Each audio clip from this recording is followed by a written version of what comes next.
परम सन्मानियो गुरु रूप गुरु खालसा साध संगत जी, वाहिगुरु जी का खालसा वाहिगुरु जी की फतेह। प्यारी साध संगत जी, अज दास आप जी नूं गुरुद्वारा भजनगढ़ साहब दे दर्शन करवा रहा है, जो कि संत बाबा अतर सिंह महाराज जी की याद विच बनया होया है। संत अतर सिंह जी महाराज नूं भाई जोत सिंह जी ने जुगत दस के संत जी की अंदरली जोत जगा दी सी। मन विच वैराग वध गया सी। पिता जी के स्वर्गवास की खबर ने होर ठोकर मारी कि यह जग चलनी सराह है, शरीर का कोई भी भरोसा नहीं है। इस जन्म नूं जिन्नी जल्दी सवार लिया जाए उन्ना ही चंगा है। मानस जन्म दुलंभ है, जग मैं खटिया आए, पूरा भाग सतगुर मिला हर नाम ते आए। गुरु कलगीधर जी महाराज जी के दर्शनां की खिच पै चुकी सी। सो संत जी डेहरा गाजी खां तो सीधा हजूर साहब की यात्रा लई तुर पे। एक पैर चुकण ते वाहे ते दूजा पैर चुकण ते गुरु आखदे ते सारा दिन तुरदे चले जाते। थक जाण ते दोपहरे थोड़ा आराम कर लेंदे, रात नूं किसी धर्मशाला आदि विच थोड़ा आराम कर लेंदे ते सवेरे खूह टोए टिब्बे जां नदी कंढे सौच इशनान करके नितनिम करके तुर पैंदे।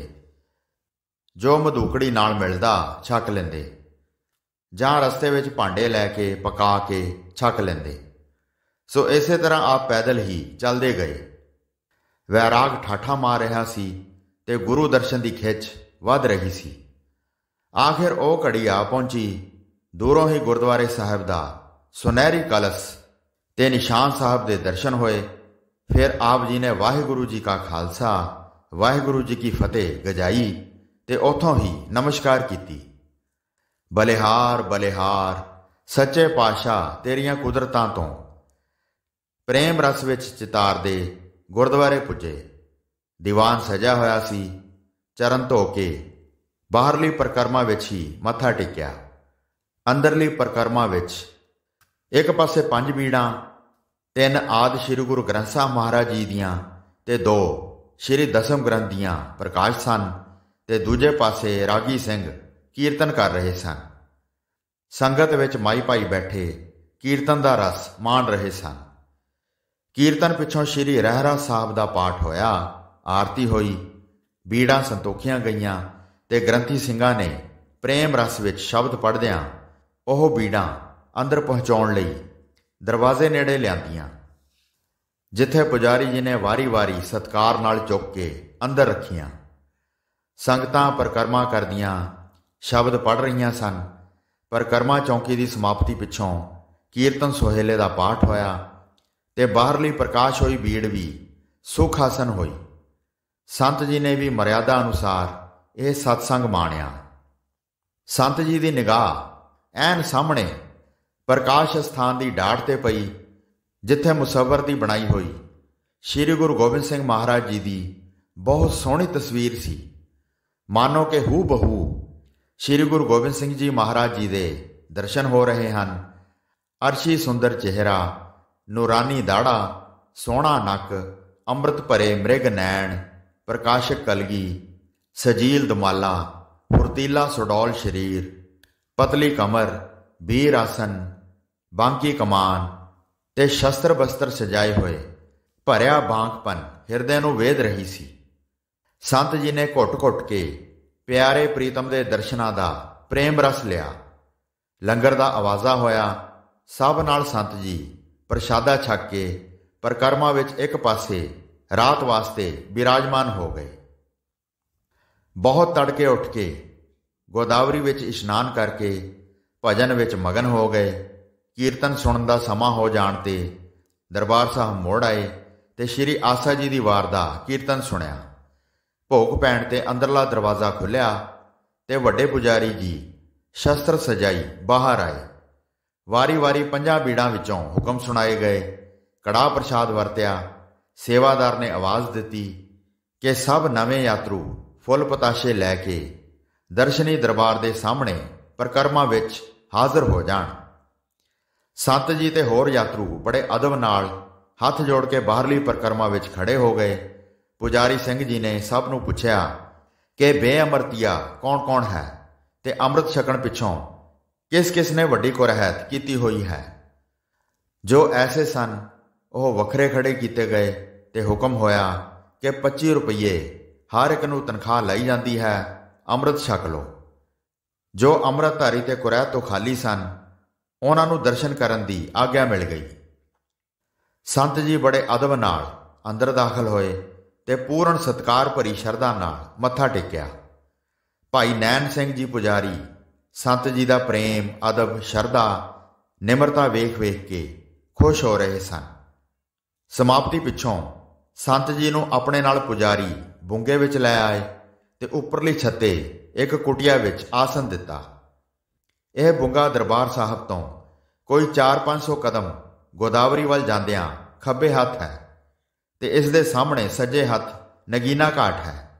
ਇਹ ਦੋਵੇਂ ਸਥਾਨ ਇਤਿਹਾਸਿਕ ਹਨ। ਨਗੀਨਾ ਘਾਟ ਵਿੱਚ ਹੀ ਗੁਰੂ ਮਹਾਰਾਜ ਦਾ ਆਸਣ ਸੀ ਜਦੋਂ ਸੱਚੇ ਪਾਤਸ਼ਾਹ ਅਬਚਲ ਨਗਰ ਰਹੇ ਸਨ। ਇੱਥੇ ਆਪ ਜੀ ਨੇ ਕਾਮਲ ਫਕੀਰੀ ਦਾ ਰੰਗ ਮਾਣਿਆ। ਇੱਥੇ ਹੀ ਲੱਖੀ ਵਣਜਾਰੇ ਨੇ ਆ ਕੇ ਇੱਕ ਅਮੋਲਕ ਨਗੀਨਾ ਗੁਰੂ ਮਹਾਰਾਜ ਜੀ ਦੀ ਭੇਟਾ ਮੱਥਾ ਟੇਕਿਆ ਸੀ। ਆਪ ਜੀ ਨੇ ਜਦੋਂ ਨੇਤਰ ਖੋਲ੍ਹੇ ਤਾਂ ਉਹ ਨਗੀਨਾ ਵਗ ਰਹੀ ਗੋਦਾਵਰੀ ਵਿੱਚ ਗੀਟੇ ਵਾਂਗ ਵਗਾ ਮਾਰਿਆ। ਉਸ ਵਣਜਾਰੇ ਨੇ ਹੈਰਾਨ ਹੋ ਕੇ ਬੇਨਤੀ ਕੀਤੀ ਕਿ ਸੱਚੇ ਪਾਤਸ਼ਾਹ ਇਹ ਤਾਂ ਬਹੁਤ ਕੀਮਤੀ ਨਗੀਨਾ ਸੀ। ਮਹਾਰਾਜ ਜੀ ਨੇ ਫਰਮਾਇਆ, ਭਾਈ ਜਾ ਕੇ ਆਪਣਾ ਨਗੀਨਾ ਲੱਭ ਲੈ। ਲੱਖੀ ਸ਼ਾਹ ਨੇ ਨਦੀ ਵਿੱਚ ਜਾ ਕੇ ਝਾਤ ਮਾਰੀ ਤਾਂ ਵੇਖ ਕੇ ਹੈਰਾਨ ਰਹਿ ਗਿਆ ਕਿ ਉੱਥੇ ਉਸ ਤਰ੍ਹਾਂ ਦੇ ਬੇਅੰਤ ਨਗੀਨੇ ਪਏ ਹਨ। ਇੱਥੇ ਹੀ ਆਪ ਜੀ ਨੂੰ ਇੱਕ ਪਠਾਨ ਨੇ ਖੰਜਰ ਮਾਰਿਆ ਸੀ ਜਿਸ ਦਾ ਸਿਰ ਗੁਰੂ ਜੀ ਨੇ ਤਲਵਾਰ ਦੇ ਇੱਕੋ ਵਾਰ ਨਾਲ ਕੱਢ ਦਿੱਤਾ ਸੀ। ਗੁਰੂ ਜੀ ਦੇ ਇਸ ਜ਼ਖਮ ਨੂੰ ਬਾਦਸ਼ਾਹ ਬਹਾਦਰ ਸ਼ਾਹ ਦੇ ਭੇਜੇ ਹੋਏ ਜ਼ਰਾ ਨੇ ਸੀਤਾ ਸੀ।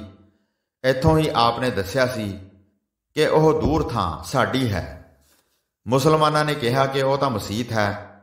ਗੁਰੂ ਜੀ ਨੇ ਦੱਸਿਆ ਕਿ ਉਹ ਥਾਂ ਪੁੱਟ ਕੇ ਵੇਖੋ, ਵੈਰਾਗਣ ਤੇ ਧੂਣੀ ਨਿਕਲੇਗੀ। ਸਾਧ ਸੰਗਤ ਜੀ, ਵੈਰਾਗਣ ਟੀ ਸ਼ਕਲ ਦੀ ਬਣੀ ਲੱਕੜ ਦੀ ਉਸ ਵਸਤੂ ਨੂੰ ਕਹਿੰਦੇ ਹਨ ਜਿਸ ਤੇ ਬਾਹਾਂ ਟਿਕਾ ਕੇ ਤਪੀ ਤਪ ਕਰਦੇ ਹਨ। ਧੂਣੀ ਉਸ ਥਾਂ ਨੂੰ ਕਹਿੰਦੇ ਹਨ ਜਿੱਥੇ ਤਪੀ ਲੱਕੜਾਂ ਬਾਲ ਕੇ ਧੂਣੀ ਰਮਾਉਂਦੇ ਹਨ ਤੇ ਤਪ ਕਰਦੇ ਹਨ। ਬਹਾਦਰ ਸ਼ਾਹ ਦੇ ਹੁਕਮ ਨਾਲ ਥਾਂ ਪੁੱਟਣ ਤੇ ਨਿਸ਼ਾਨੀਆਂ ਠੀਕ ਮਿਲਣ ਤੇ ਉਹ ਥਾਂ ਸਿੱਖਾਂ ਨੂੰ ਦੇ ਦਿੱਤੀ ਗਈ। ਇੱਥੇ ਹੀ ਆਪ ਨੇ ਸਿੱਖਾਂ ਨੂੰ ਹੁਕਮ ਦੇ ਕੇ ਆਪਣੇ ਲਈ ਅੰਗੀਠਾ ਤਿਆਰ ਕਰਵਾ ਕੇ ਬਾਹਰ ਕਨਾਤ ਲਗਵਾ ਦਿੱਤੀ। ਹੁਕਮ ਕੀਤਾ ਕਿ ਅੱਗੇ ਤੋਂ ਦੇਹਧਾਰੀ ਗੁਰੂ ਨਹੀਂ ਹੋਏਗਾ। ਗੁਰਿਆਈ ਸ੍ਰੀ ਗੁਰੂ ਗ੍ਰੰਥ ਸਾਹਿਬ ਮਹਾਰਾਜ ਜੀ ਦੀ ਰਹੇਗੀ ਤੇ ਖਾਲਸਾ ਪੰਥ ਪੰਜ ਪਿਆਰਿਆਂ ਦੀ ਤਾਬੇ ਰਹਿ ਕੇ ਭਜਨ ਭਰੋਸਾ ਵਧਾਏਗਾ ਤੇ ਹੁਕਮ ਦੀ ਪਾਲਣਾ ਕਰੇਗਾ। ਅਕਾਲ ਪੁਰਖ ਸਦਾ ਹੀ ਸਹਾਈ ਹੋਣਗੇ ਤੇ ਆਪਣੇ ਬਿਰਧ ਬਾਣੇ ਦੀ ਲਾਜ ਰੱਖਣਗੇ। ਸੰਗਤ ਬਾਹਰ ਪਾਠ ਕਰਦੀ ਰਹੀ ਤੇ ਇਸ ਤਰ੍ਹਾਂ ਜਾਪੇ ਕਿ ਅੰਗੀਠਾ ਜਲ ਰਿਹਾ ਹੈ। ਪਰ ਇੱਥੋਂ ਹੀ ਕੁਝ ਦੂਰ ਸ਼ਸਤਰ ਬਸਤਰ ਸਜਾਈ ਗੁਰੂ ਮਹਾਰਾਜ ਘੋੜੇ ਤੇ ਸਵਾਰ ਹੋਏ ਜਾਂਦੇ ਨਜ਼ਰੀ ਪਏ। ਨਿਸ਼ਚੇ ਵਾਲੇ ਸਿੱਖ ਬੋਲ ਉੱਠੇ, ਕਵਣ ਕਹੈ ਸ਼੍ਰੀ ਗੁਰੂ ਮੋਇਓ। ਇਸ ਫਕੀਰੀ, ਬੇਪਰਵਾਹੀ, ਬਲੀਦਾਨ, ਨਿਰਭੈਤਾ ਤੇ ਵੈਰਾਗ ਦੀ ਰੰਗਣ ਵਿੱਚ ਰੰਗੇ ਹੋਏ ਘਾਟ ਤੇ ਕਰਤਾਰ ਦੀ ਮਿਹਰ ਨਾਲ ਸੰਤ ਸਿਪਾਹੀ ਨੂੰ ਡੇਰਾ ਮਿਲਿਆ। ਥੋੜੇ ਦਿਨਾਂ ਪਿੱਛੋਂ ਹੀ ਸੰਤ ਜੀ ਨੇ ਸੰਸਾਰੀ ਕੱਪੜੇ ਉਤਾਰ ਦਿੱਤੇ। ਸਿਰ ਤੇ ਖੱਦਰ ਦਾ ਛੋਟਾ ਦਸਤਾਰਾ, ਤੇੜ ਕਸ਼ਹਿਰਾ ਤੇ ਮੋਢੇ ਤੇ 2 ਹੱਥ ਦਾ ਖੱਦਰ ਦਾ ਪਰਨਾ ਰੱਖ ਲਿਆ। 8 ਪਹਿਰ ਸ਼ਬਦ ਦੇ ਅਭਿਆਸ ਵਿੱਚ ਲੱਗੇ ਰਹਿੰਦੇ। ਪ੍ਰਸ਼ਾਦਾ 8 ਪਹਿਰਾ ਇੱਕੋ ਵਾਰੀ ਛਕਦੇ ਤੇ ਕਿਸੇ ਕਿਸੇ ਦਿਨ ਨਾ ਵੀ ਛਕਦੇ। ਗੋਦਾਵਰੀ ਦਾ ਪਾਣੀ ਛਕ ਕੇ ਹੀ ਪਿਆਰੇ ਦੀ ਯਾਦ ਵਿੱਚ ਸਮਾਂ ਬਿਤਾਉਂਦੇ। ਸਾਰੇ ਹੀ ਸੇਵਕ ਆਪ ਜੀ ਦਾ ਸਤਿਕਾਰ ਕਰਦੇ, ਪਰ ਭਾਈ ਹਜੂਰਾ ਸਿੰਘ ਜੀ ਗ੍ਰੰਥੀ ਅਤੇ ਭਾਈ ਥੰਮਣ ਸਿੰਘ ਜੀ ਰਾਗੀ ਦੋਦਰ ਵਾਲੇ ਆਪ ਜੀ ਨਾਲ ਬਹੁਤ ਪ੍ਰੇਮ ਕਰਦੇ ਸਨ। ਇਸ ਪੁਜਾਰੀ ਬੁੰਗੇ ਸੰਤ ਜੀ 1 ਸਾਲ 7 ਮਹੀਨੇ ਰਹੇ। ਦਿਨ ਨੂੰ ਇੱਕ ਚਬੂਤਰੇ ਤੇ ਬੈਠ ਕੇ ਸ਼੍ਰੀ ਜਪਜੀ ਸਾਹਿਬ ਦੇ ਪਾਠ ਕਰੀ ਜਾਂਦੇ। ਦਰਿਆ ਵਿੱਚੋਂ ਗੀਟੇ ਗਿਣ ਕੇ ਲੈ ਕੇ ਆਉਂਦੇ ਤੇ ਜਿਉਂ-ਜਿਉਂ ਪਾਠ ਹੁੰਦੇ ਜਾਂਦੇ ਗੀਟੇ ਗੋਦਾਵਰੀ ਵਿੱਚ ਸੁੱਟਦੇ ਜਾਂਦੇ। ਆਪ ਦੇ ਕਹਿਣ ਅਨੁਸਾਰ ਆਪ ਲਈ ਦੁਪਹਿਰ ਦੇ ਸਮੇਂ ਇੱਕੋ ਵੱਡਾ ਤਹਿ ਤੋੜ ਪ੍ਰਸ਼ਾਦਾ ਸੇਵਕ ਲੈ ਕੇ ਆਉਂਦਾ। ਉਸ ਦੇ ਉੱਪਰ ਹੀ ਦਾਲ ਦਾ ਭਾਜਾ ਰੱਖਿਆ ਹੁੰਦਾ। ਆਪ ਹੱਥ ਤੇ ਲੈ ਕੇ ਛਕ ਲੈਂਦੇ ਤੇ ਗੋਦਾਵਰੀ ਤੋਂ ਬੁੱਕ ਨਾਲ ਪਾਣੀ ਛਕ ਕੇ ਸ਼ੁਕਰ ਕਰਦੇ। ਗੁਰਮੰਤਰ ਦਾ ਜਾਪ ਸਾਰੀ ਸਾਰੀ ਰਾਤ ਗੋਦਾਵਰੀ ਕੰਢੇ ਜੋ ਛੋਟੀ ਗੁਫਾ ਹੈ ਉਸ ਵਿੱਚ ਬੈਠ ਕੇ ਕਰਦੇ ਰਹਿੰਦੇ। ਕਦੀ ਕਦੀ ਬੁੰਗੇ ਉੱਪਰਲੀ ਛੱਤ ਤੇ ਇੱਕ ਛੋਟੀ ਜਿਹੀ ਕੋਠੜੀ ਵਿੱਚ ਜਾ ਕੇ ਬੈਠ ਜਾਂਦੇ। ਗੁਰਮੰਤਰ ਤੇ ਮੂਲ ਮੰਤਰ ਤੋਂ ਛੁੱਟ ਇਸ ਘਾਟ ਦੀ ਕੁਟੀਆ ਵਿੱਚ ਸੰਤ ਜੀ ਨੇ ਥਿਰ ਘਰ ਬੈਸੋ ਹਰ ਜਨ ਪਿਆਰੇ ਤੇ ਗੁਰੂ ਘਰ ਦੇ ਗਾਇਤਰੀ ਮੰਤਰ ਗੋਬਿੰਦੇ ਮੁਕੰਦੇ ਉਦਾਰੇ ਅਪਾਰੇ ਹਰਿਯੰ ਕਰਿਯੰ ਨਿਰਨਾਮੇ ਅਕਾਮੇ ਇਸ ਦੀ ਵੀ ਅਤੁੱਟ ਆਰਾਧਨਾ ਕੀਤੀ। ਉਸ ਸਮੇਂ ਆਪ ਜੀ ਕਿਸੇ ਨਾਲ ਗੱਲਬਾਤ ਨਹੀਂ ਸੀ ਕਰਦੇ। ਕੋਈ ਬਚਨ ਕਰਦਾ ਤਾਂ ਆਪ ਹੱਥ ਜੋੜ ਦਿੰਦੇ ਜਾਂ ਪਰੇ ਚਲੇ ਜਾਂਦੇ। ਅਧੀਨਗੀ ਬਹੁਤ ਸੀ, ਹਰ ਇੱਕ ਸਿੱਖ ਦੇ ਪੈਰੀ ਪੈਂਦੇ ਤੇ ਜੇ ਕੋਈ ਕੌੜਾ ਬਚਨ ਵੀ ਕਰਦਾ ਤਾਂ ਚੁੱਪ ਰਹਿੰਦੇ। ਸੋ ਇਸ ਪ੍ਰਕਾਰ ਸੰਤ ਅਤਰ ਸਿੰਘ ਜੀ ਮਹਾਰਾਜ ਮਸਤੂਆਣੇ ਸਾਹਿਬ ਵਾਲੇ ਭਜਨ ਬੰਦਗੀ ਕਰਦੇ ਸਨ। ਸੰਤ ਅਤਰ ਸਿੰਘ ਜੀ ਮਹਾਰਾਜ ਮਸਤੂਆਣੇ ਵਾਲਿਆਂ ਨੇ ਭਜਨ ਬੰਦਗੀ ਕਰਦਿਆਂ ਹੋਇਆਂ 10ਵੇਂ ਪਾਤਸ਼ਾਹ ਦੇ ਦਰਸ਼ਨ ਕੀਤੇ ਤੇ ਗੁਰੂ ਜੀ ਦੀਆਂ ਖੁਸ਼ੀਆਂ ਪ੍ਰਾਪਤ ਕੀਤੀਆਂ। ਹਉ ਬਲਿਹਾਰੀ ਤਿਨ ਕੋ ਜਿਨ ਧਿਆਇਆ ਹਰ ਨਿਰੰਕਾਰ, ਉਹਨਾਂ ਕੇ ਮੁਖ ਸਦ ਉਜਲੇ, ਉਹਨਾਂ ਨੂੰ ਸਭ ਜਗਤ ਕਰੇ ਨਮਸਕਾਰ। ਇੱਕ ਦਿਨ ਸੰਤ ਅਤਰ ਸਿੰਘ ਜੀ ਮਹਾਰਾਜ ਮਸਤੂਆਣੇ ਸਾਹਿਬ ਵਾਲੇ ਗੋਦਾਵਰੀ ਦੇ ਕਿਨਾਰੇ ਕਿਨਾਰੇ ਚੱਲਦੇ ਹੋਏ 3 ਮੀਲ ਨਿਕਲ ਗਏ, ਜੋ ਕਿ ਸ਼੍ਰੀ ਹਜੂਰ ਸਾਹਿਬ ਵਗਦੀ ਹੈ, ਤੇ ਇੱਕ ਇਕਾਂਤ ਥਾਂ ਸਮਝ ਕੇ ਦਰਿਆ ਦੇ ਪਾਣੀ ਵਿੱਚ ਜਿੱਥੇ ਗੋਡੇ ਗੋਡੇ ਪਾਣੀ ਸੀ ਖੜੇ ਹੋ ਕੇ ਤਪ ਕਰਦੇ ਰਹੇ। ਆਹਾਰ ਆਪ ਦਾ ਕੇਵਲ ਗੋਦਾਵਰੀ ਦਾ ਜਲ ਹੀ ਸੀ। 8 ਦਿਨ ਬੀਤ ਗਏ। ਇੱਕ ਰਾਤ ਭਾਈ ਨਾਨੂ ਸਿੰਘ ਜੀ ਪੁਜਾਰੀ ਨੂੰ ਸੁਪਨਾ ਆਇਆ ਕਿ ਗੁਰੂ ਦਾ ਪਿਆਰਾ ਗੋਦਾਵਰੀ ਕਿਨਾਰੇ ਕਈ ਦਿਨ ਤੋਂ ਤਪ ਕਰ ਰਿਹਾ ਹੈ। ਉਸਨੇ 8 ਦਿਨ ਤੋਂ ਅੰਨ ਗ੍ਰਹਿਣ ਨਹੀਂ ਕੀਤਾ। ਤੁਸੀਂ ਉਸ ਨੂੰ ਜਾ ਕੇ ਪ੍ਰਸ਼ਾਦ ਛਕਾਓ। ਦਿਨ ਚੜੇ ਭੋਗ ਪਿੱਛੋਂ ਪੁਜਾਰੀ ਜੀ ਪ੍ਰੇਮ ਨਾਲ ਪ੍ਰਸ਼ਾਦਾ ਤਿਆਰ ਕਰਵਾ ਕੇ ਲੈ ਕੇ ਗਏ ਤੇ ਗੋਦਾਵਰੀ ਦੇ ਕੰਢੇ ਕੰਢੇ ਕੋਈ 2 ਮੀਲ ਤੱਕ ਉਹਨਾਂ ਨੂੰ ਲੱਭ ਕੇ ਮੋੜ ਆਏ। ਰਾਤ ਨੂੰ ਫਿਰ ਪੁਜਾਰੀ ਜੀ ਨੂੰ ਸੁਪਨਾ ਆਇਆ ਕਿ 1 ਮੀਲ ਹੋਰ ਅੱਗੇ ਜਾਓ ਅਤੇ ਜਾ ਕੇ ਪ੍ਰਸ਼ਾਦਾ ਛਕਾਓ। ਸੋ ਅਗਲੇ ਦਿਨ ਉਹ ਉੱਥੇ ਪੁੱਜ ਗਏ ਤਾਂ ਸੰਤ ਜੀ ਨੂੰ ਗੋਡੇ ਗੋਡੇ ਪਾਣੀ ਵਿੱਚ ਖੜੇ ਦੇਖਿਆ। ਨਿਮਰਤਾ ਸਹਿਤ ਪ੍ਰਸ਼ਾਦ ਛਕਣ ਲਈ ਬੇਨਤੀ ਕੀਤੀ, ਪਰ ਸੰਤ ਜੀ ਨੇ ਨਾ ਕਰ ਦਿੱਤੀ। ਪੁਜਾਰੀ ਜੀ ਨੇ ਦੋਹਾਂ ਰਾਤਾਂ ਦੇ ਸੁਪਨੇ ਕਹਿ ਸੁਣਾਏ ਤੇ ਕਿਹਾ ਕਿ ਇਹ ਮੇਰੇ ਉੱਪਰ ਆਪ ਦੀ ਕਿਰਪਾ ਹੋਵੇਗੀ, ਵਰਨਾ ਮੈਨੂੰ ਨਿੰਦਰ ਨਹੀਂ ਆ ਸਕੇਗੀ। ਇਸ ਤੇ ਸੰਤ ਜੀ ਨੇ ਪ੍ਰਸ਼ਾਦਾ ਛਕ ਲਿਆ। ਹਜ਼ੂਰ ਸਾਹਿਬ ਆਉਂਦਿਆਂ ਇੱਕ ਪ੍ਰੇਮੀ ਨੇ ਕੁਝ ਰੁਪਈਏ ਇੱਕ ਕੱਪੜੇ ਵਿੱਚ ਬੰਨ੍ਹ ਕੇ ਸੰਤ ਜੀ ਨੂੰ ਖਰਚ ਲਈ ਦਿੱਤੇ ਸਨ। ਉਹ ਰੁਪਈਏ ਕੱਪੜੇ ਸਮੇਤ ਸੰਤ ਜੀ ਨੇ ਇੱਕ ਝਾੜੀ ਥੱਲੇ ਦੱਬ ਦਿੱਤੇ। ਬੰਦਗੀ ਕਰਦਿਆਂ ਕਦੀ ਕਦੀ ਉਹਨਾਂ ਵੱਲ ਧਿਆਨ ਚਲਾ ਜਾਂਦਾ। ਆਖਿਰ ਸੰਤ ਜੀ ਨੇ ਉਹ ਕੱਪੜਾ ਪੁੱਟ ਕੇ ਰੁਪਈਆਂ ਦਾ ਛੱਟਾ ਦਰਿਆ ਵਿੱਚ ਦੇ ਦਿੱਤਾ ਅਤੇ ਇਸ ਤਰ੍ਹਾਂ ਮਾਇਆ ਲਈ ਆਉਂਦਾ ਰਹਿੰਦਾ ਖਿਆਲ ਖਤਮ ਕਰ ਦਿੱਤਾ। ਗੁਰਦੁਆਰਾ ਨਗੀਨਾ ਘਾਟ ਤੋਂ 100 ਕੁ ਕਦਮਾਂ ਤੇ ਬੰਦਾ ਘਾਟ ਹੈ, ਜਿੱਥੇ ਗੁਰੂ ਮਹਾਰਾਜ ਜੀ ਨੇ ਬੰਦਾ ਬੈਰਾਗੀ ਦਾ ਮਾਨ ਤੋੜਿਆ ਸੀ। ਉਸ ਨੂੰ ਸਿੰਘ ਸਜਾ ਕੇ ਨਾਮ ਗੁਰਬਖਸ਼ ਸਿੰਘ ਰੱਖਿਆ ਸੀ। 5 ਤੀਰ ਬਖਸ਼ ਕੇ ਪੰਜਾਬ ਵਿੱਚ ਜ਼ਾਲਮਾਂ ਦਾ ਨਾਸ਼ ਕਰਨ ਲਈ ਭੇਜਿਆ ਸੀ। ਇਸ ਘਾਟ ਤੇ ਕਈ ਵਾਰੀ ਆ ਕੇ ਸੰਤ ਜੀ ਗੁਰੂ ਸਿਮਰਨ ਵਿੱਚ ਮਗਨ ਹੋਏ ਰਹਿੰਦੇ ਸਨ।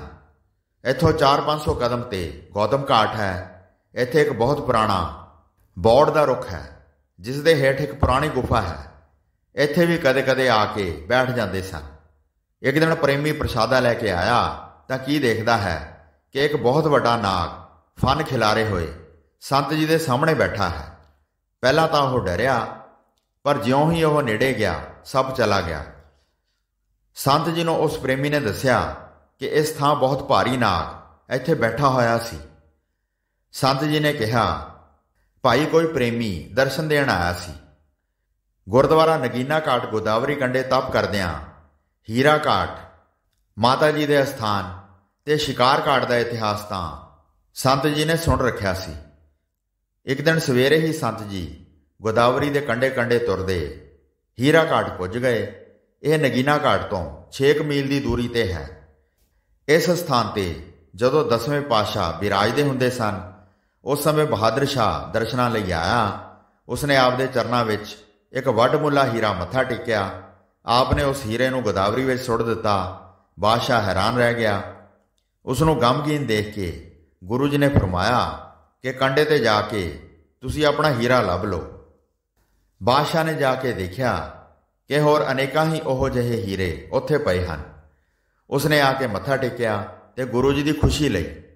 ਇੱਥੋਂ 2 ਮੀਲ ਮਾਤਾ ਸਾਹਿਬ ਕੌਰ ਜੀ ਕੁਝ ਸੰਗਤ ਨਾਲ ਬਿਰਾਜਦੇ ਸਨ।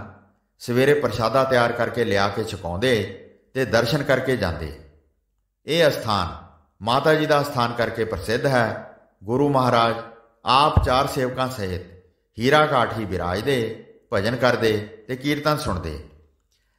ਸੰਤ ਜੀ ਨੇ ਦੁਪਹਿਰਾ ਹੀਰਾ ਘਾਟ ਕੱਟਿਆ। ਸੇਵਕ ਨੇ ਪ੍ਰਸ਼ਾਦਾ ਛਕਾਇਆ ਤੇ ਇਤਿਹਾਸ ਸੁਣਾਇਆ। ਰਾਤ ਨੂੰ ਸੰਤ ਜੀ ਮਾਤਾ ਜੀ ਦੇ ਅਸਥਾਨ ਤੇ ਪੁੱਜ ਗਏ ਤੇ ਰਾਤ ਭਰ ਮਾਤਾ ਜੀ ਦੀ ਗੋਦ ਵਿੱਚ ਗੁਜ਼ਾਰੀ।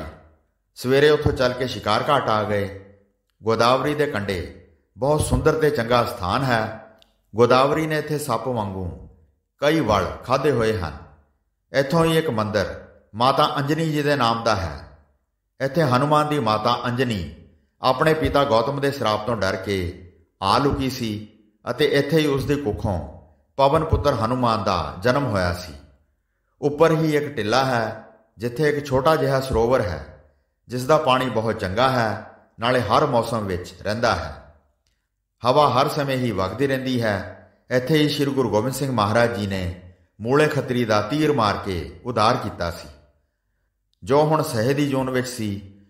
ਤੇ ਗੁਰੂ ਨਾਨਕ ਸਾਹਿਬ ਜੀ ਦਾ ਹੁਕਮ ਪੂਰਾ ਹੋਇਆ, ਜੋ ਉਹਨਾਂ ਨੇ ਮੂਲੇ ਖੱਤਰੀ ਦੇ ਸੱਪ ਲੜ ਜਾਣ ਕਰਕੇ ਮਰਨ ਕਿਨਾਰੇ ਹੋਣ ਤੇ ਕਿਹਾ ਸੀ ਕਿ ਇਸ ਦਾ ਉਧਾਰ 10ਵੇਂ ਜਾਮੇ ਵਿੱਚ ਕਰਾਂਗੇ।